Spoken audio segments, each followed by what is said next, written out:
to Jig's Reviews.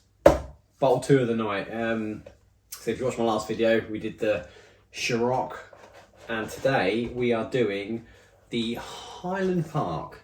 This is their release number 3 of their Cask strength. It is, what's it coming at? What's this coming at? It comes in at 64.1%. Nice and high. Shall we read the back? I'll read you the blurb on the back just in case you're not sure what's crack-a-lacking in this bottle. So yes, the Cask strength, release number 3, single malt Scotch whisky. By bottling straight from the cask without adding water to reduce alcohol content, we present our whisky in its purest form. Cask strength is up. Oh, people know what cask strength is. Sorry about that. I'll get down to the actual business. So, casks have a huge influence on our whisky as it slowly matures. From our fresh new make spirit to award-winning single malt, both the type of cask and the length of time for the whisky matures in it play their part. For our Cask strength series, I select and marry who is this I? This is Gordon, Master Whisky Distiller. Thanks for that, Gordon.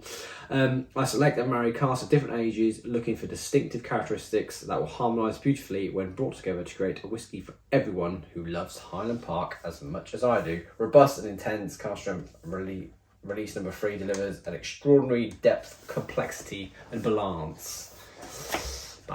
Right. Let's crack this open then. That was a bit faffy, isn't it? There's quite so many bits of cardboard we've got in here. Got the bottle in a minute, right? That can go in the bin. So here we are. They are nice bottles, not gonna lie. Oh, we've got a bit of paperwork in here. Navigate our whiskies. So according to this, it sits in between peated and unpeated. American oak cask and European oak casks, and oh no, it doesn't. So what I'm talking about. So on this, there you go. There's a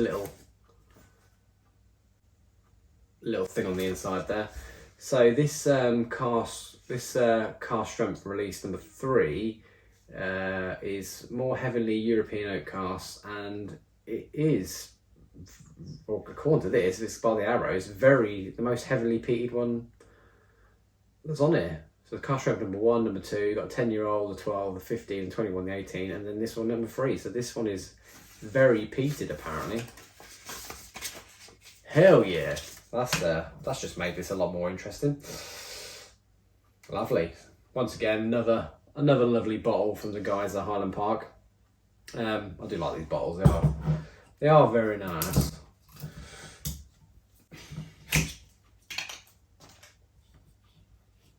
Nice cork as well, the old established date on it, very nice.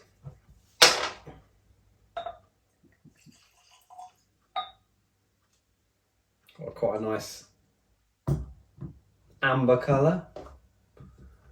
So is there anything on here about an age statement or anything? No, I suppose they're getting it from selected casks. That's not going to cast up my rubbish in the Ciroc video, look. Do your maintenance before you make the next video. Anyway, here we are then. Let's give it a swirl. Oh yeah. That is some very slow legs. Like I always say, Right Said Fred would love them ones. Oh, see those legs, man. So yeah, it's got some really slow legs on there. Doesn't look overly oily, but it clearly is by how it's gripping to the side of that glass. Right then, let's take this on the nose.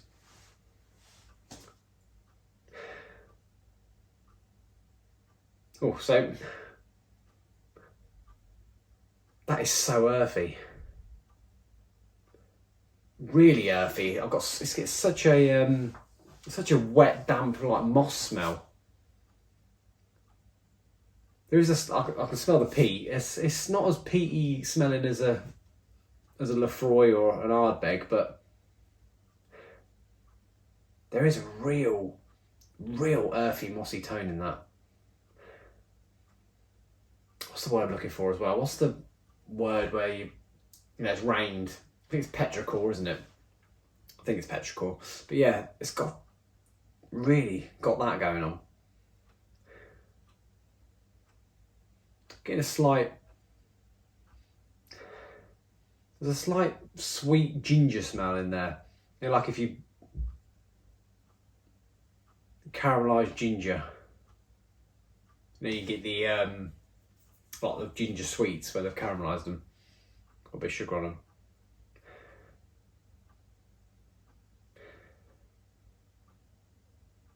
Getting a very slight undertone. There's a chocolatey note in there as well.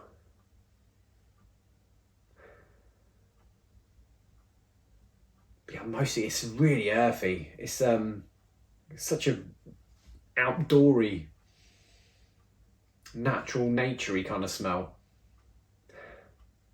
which is lovely. It's quite fresh. It's not overly burning on the nostrils either, considering it's what, 64, yeah, 64.1.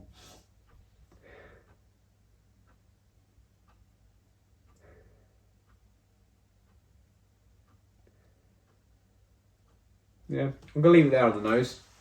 But yeah, very outdoory.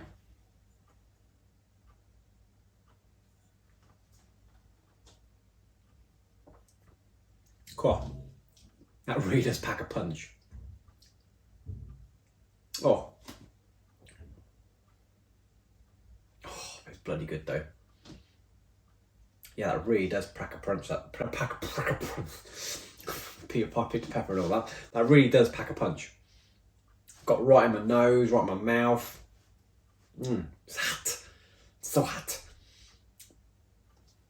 Let's go in again so we can get some flavour.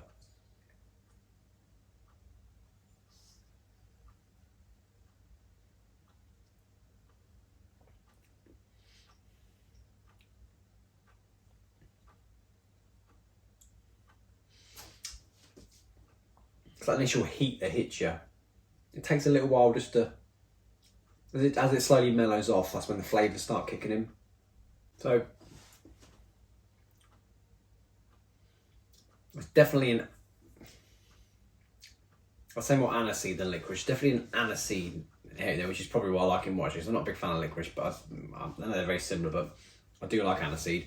And there's definitely an aniseed note in there. Pick up a lot of honey. There's a citrus note in there.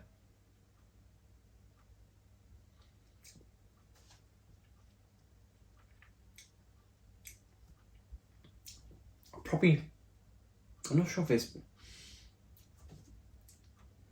I'm getting orange or lemon, to be honest with you. I know they're so different, but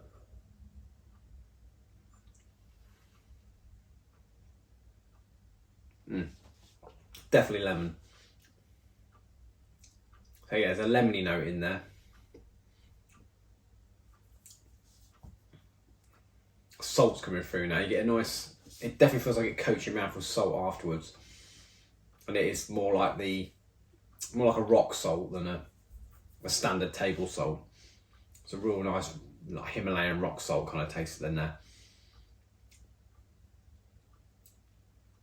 As it starts to finish, that fruity note turns a bit more grapefruity. Definitely a grapefruity note there. And that earthiness is still there. Not as much as it is in the nose, but it's definitely still an earthy feel to it.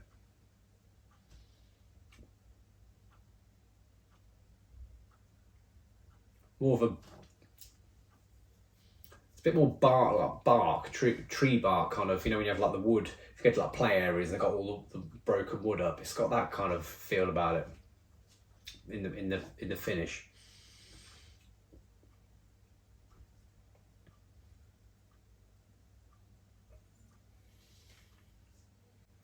There's another underlying fruity note in there as well, but I can't quite put my finger on it. I'm not sure. I'm not sure if it's mango. Yeah, it's a slight mango-y flavour going on there as well. But yeah, the salt is everywhere now. That is really nice. It's been a little while since I've had a cask strength, so it's took a few sips to get me like acquainted to it, because it's definitely feeling the burn. It's been quite a while since I've had something of this sort of highness. Talking to your highness, that's where I record this now. I'll raise this. I'm not much of a royalist and all that sort of stuff, but I'll raise this glass of scotch, very as fitting as she passed away in Scotland. But obviously the Queen's passed away today. You obviously not the day you watch the video, but the day I've recorded it. So cha-ching. God rest the Queen, should I say? And God save the Queen, because unfortunately she's already passed. Yeah, God rest the Queen, and the Queen is dead. Long live the King.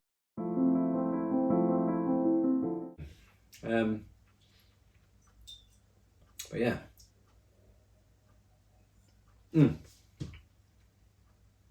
Delicious. Another delicious bottle offering from Highland Park. I haven't been let down by Highland Park yet. They are a good distiller of whiskey. So as I said, cheers to the Queen, to you for watching, and to me for making the video. Whatever. Anyway, I'll go and put the kettle on now, because it's getting near bedtime. Don't get too drunk before I go to bed, do I? Thanks for watching. Don't forget to like, subscribe, and next video up, I've already got the bottle ready actually. I bought an interesting bottle for the day. We'll leave it as a surprise. It's a flavoured kind of whiskey, so if that sounds like something that piques your fancy, then stay tuned for the next video. And hopefully I'll see you on that video. So until next time, thank you for watching, and cheers. My voice is going.